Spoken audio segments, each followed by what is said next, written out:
അയാളെ കോളേജിലൊന്ന് നാറ്റിക്കാൻ അത്രേ ഉദ്ദേശിച്ചിരുന്നുള്ളൂ. ഒരു ദിവസം ഞങ്ങൾ അറിഞ്ഞു അയാൾ പഠിത്തം നിർത്തിപ്പോയെന്ന്. അന്വേഷിച്ചപ്പോഴാണ് ഈ തങ്കമണി എന്ന് പറഞ്ഞ പെണ്ണ് ഞങ്ങൾ അറിയാതെ ഹരികൃഷ്ണനെ ഒത്തിരി കളിപ്പിച്ചെന്നറിയുന്നത്. ഹരി ഒരു പാവമാണെന്ന് മനസ്സിലാക്കിയപ്പോൾ അവക്ക് ഗർഭമുണ്ടെന്നും കുഞ്ഞുണ്ടെന്നൊക്കെ കള്ളം പറഞ്ഞ് ഹരിയെ ചുമ്മാ ഭീഷണിപ്പെടുത്തുകയായിരുന്നു. പണം തട്ടാൻ വേണ്ടി മാത്രം. ഒരുമാതിരി മറ്റേ പരിപാടിയായിപ്പോയല്ലേ സാറേ? ഒരുത്തന്റെ ജീവിതം കൊണ്ട് അവനൊക്കെ കളിച്ചത്. നടുറോട്ടിലിട്ട് ചാട്ടവാറ് കൊണ്ട് അടിക്കണം. ഇതിനുള്ള മരുന്നതാ. ബാക്കിയുള്ള സംഭവങ്ങളൊക്കെ അവളുണ്ടാക്കിയതാണല്ലോ. പക്ഷെ അതിനുള്ള സാഹചര്യം ആരുണ്ടാക്കി? ഇങ്ങനെ ഹരി ആകപ്പാടെ ലക്ക് കെട്ടൊരവസ്ഥയിൽ എന്നെ കണ്ടിരുന്നു. ആ സ്ത്രീയുടെയും കുഞ്ഞിന്റെയും ശാപമാണ് ഇതിനെല്ലാം കാരണമെന്നാണ് അവൻ പറയുന്നത്. പ്രായച്ചിത്തം ചെയ്യാതെ ഇനിയും ജീവിച്ചിരുന്നിട്ട് കാര്യമില്ലെന്ന് അവൻ പറഞ്ഞു. എന്ന് വെച്ചാൽ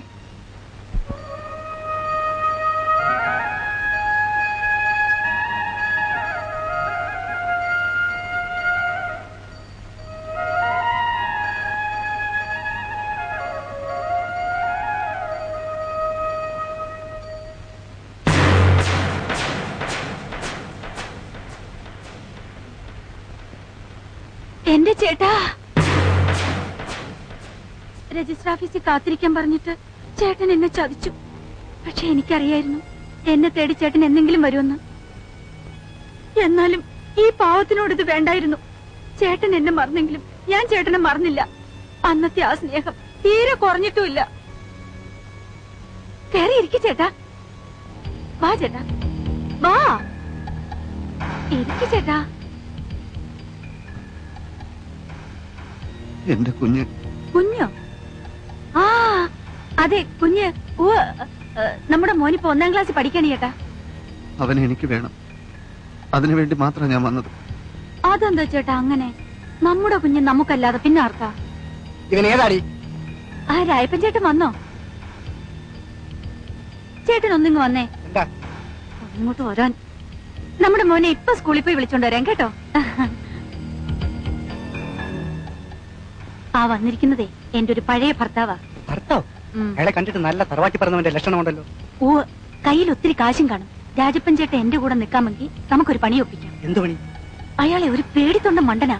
ഇപ്പൊ ഇല്ലാത്ത കുഞ്ഞിനെയും തേടി വന്നേക്കാ. കുഞ്ഞു? അതൊക്കെ പറയാനാണേലും ഒത്തിരി ഉണ്ട്. രാജപ്പൻ ചേട്ടൻ എന്റെ കൂടെ നിൽക്കാമോ? അത് പറ. ഗുണമുള്ള കാര്യമാണെങ്കിൽ ഞാൻ നിൽക്കാം. ഗുണമില്ലാത്ത കാര്യത്തിന് ഞാൻ പറയൂ? ഓക്കെ, ഇങ്ങനെ നിൽക്കാം.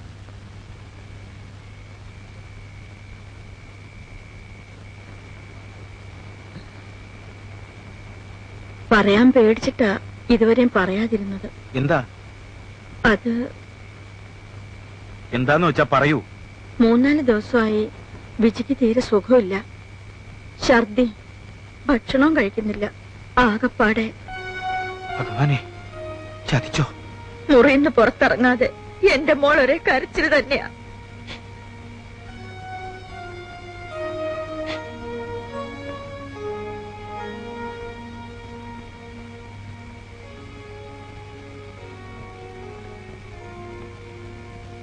വേണ്ട മോളെ, അവന്റെ പാപം ഇനി മോള് ചുമക്കണ്ട. കളഞ്ഞേക്കാം.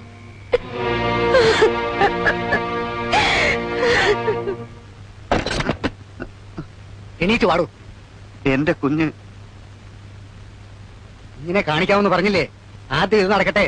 ഭർത്താവാകാതെ എങ്ങനെയാണ് ഒരുത്തൻ കുഞ്ഞിന്റെ അച്ഛനാകുന്നത്? എനിക്കെന്റെ കുഞ്ഞിനെ മതി. എന്റെ വിധം മാറും. ഞങ്ങളെ വെറുതെ മെനക്കെടുത്തല്ലേ സാറേ? കുഞ്ഞിനെ വേണം, കുഞ്ഞിന്റെ അമ്മയെ വേണ്ടെന്ന്. ഇങ്ങോട്ട് വാടും. അവിടെ ഇരിക്കും. എന്നെ വിടും.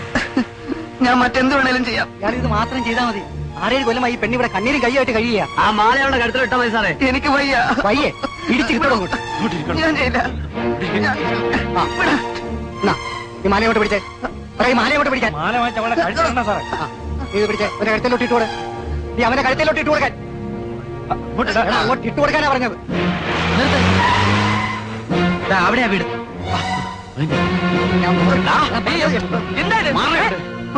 കല്യാണമാണോ? എന്താ ഹരി ഇത്? നിനക്ക് ഭ്രാന്ത് പിടിച്ചോ? ഞാൻ എന്റെ കുഞ്ഞ്. ഹരി, അബ്ദുൾ സലീം എല്ലാ കഥയും എന്നോട് പറഞ്ഞു. നീ ആരെയും വഞ്ചിച്ചിട്ടില്ല, നിനക്കൊരു കുഞ്ഞുമില്ല.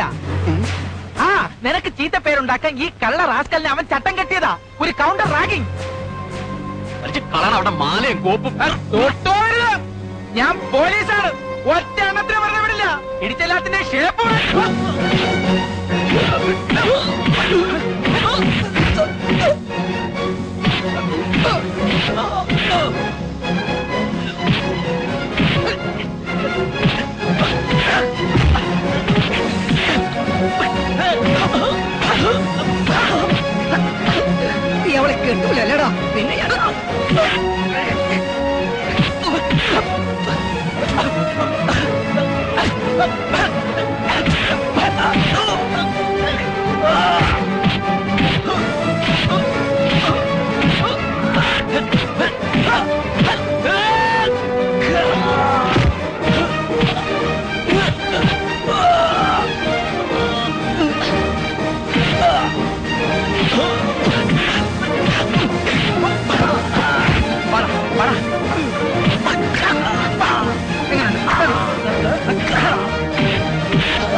പുരുഷനോ വരാൻ.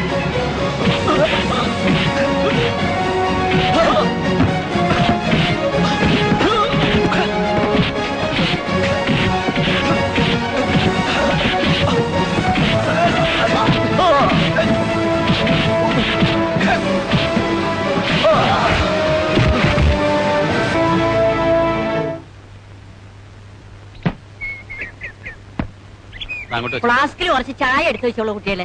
അതൊന്നും വേണ്ട മുത്തശ്ശി, ധൃതിയൊന്നുമില്ലല്ലോ. ഞങ്ങൾ വഴിയിലൊക്കെ നിർത്തി നിർത്തി ചായയൊക്കെ കുടിച്ച് സമാധാനമായിട്ടല്ലേ പോവുള്ളൂ. അതൊന്നും അല്ല മുത്തശ്ശി, ദാഹം മാറ്റാനുള്ള വേറെ സാധനങ്ങൾ വേണ്ടോളം കരുതിയിട്ടുണ്ട്. അതെന്താ അല്ല മുത്തശ്ശി, അത് പിന്നെ നമ്മുടെ സോഡ. എന്റെ ഒരു സ്പെഷ്യലാ. Thank you. സ്പെഷ്യലോ? മടങ്ങി വരുമ്പോ ഞങ്ങൾക്ക് തട കൊണ്ടുവരാം. വലിയൊരു ഒലക്ക. എന്റെ സാറ്, ഞങ്ങൾ ഇംഗ്ലണ്ടിലേക്കൊന്നും അല്ലല്ലോ പോകുന്നത്, ഈ കൊടൈക്കനാലിലേക്കല്ലേ. ഓഹോ. അല്ല, രണ്ടാം കെട്ടുകാർ ഇതുവരെ ഇറങ്ങിയില്ലേ? അതോ പഴയതുപോലെ പിന്നെ മുങ്ങിയോ? മുങ്ങിയില്ല. അതെ, ചുരത്തിൽ എത്തിക്കഴിഞ്ഞാ പിന്നെ ഞാൻ ഡ്രൈവ് ചെയ്യില്ല കേട്ടോ. താഴോട്ട് നോക്കിയാൽ എന്റെ തല കറങ്ങും. കറങ്ങട്ടെ, താൻ ഞങ്ങളെ കുറെ കറക്കിയതല്ലേ. ആ, അതാ നോക്കി ആരാ വരുന്നെന്ന്. വിളക്കി ചേർത്തപ്പോൾ കൂടുതൽ ദൃഢമായ ചങ്ങല.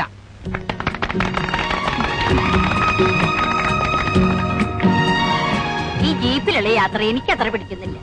ഈ സമയത്ത് ദേഹം അനങ്ങരുത്. ഇത് 3-ാം മാസമാണെന്ന് ഓർമ്മ വേണം. ദൈവം ഞങ്ങളെ ഒത്തിരി പരീക്ഷിച്ചില്ലേ മുത്തശ്ശി, ഇനി ഒരു പ്രശ്നം ഉണ്ടാവില്ല. മാത്രമല്ല മുത്തശ്ശി, ഈ കുലുങ്ങിയുള്ള ജീപ്പിലെ യാത്ര ഗർഭസ്ഥ ശിശുവിന്റെ ആരോഗ്യം വർദ്ധിപ്പിക്കുമെന്ന് SI രാമേന്ദ്രൻ എപ്പോഴും പറയാറുണ്ട്.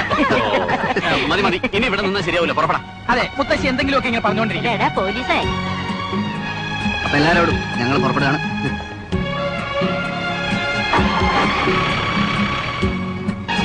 വിജയ്, നീ ഇങ്ങോട്ട് മാറിയിരുന്നോ? ഞാനിവിടെ ഇരുന്നാൽ ഇനിയും ചിലപ്പോ അറിയാതെ ഇന്ദുവിനെ റാഗ് ചെയ്ത് പോകും.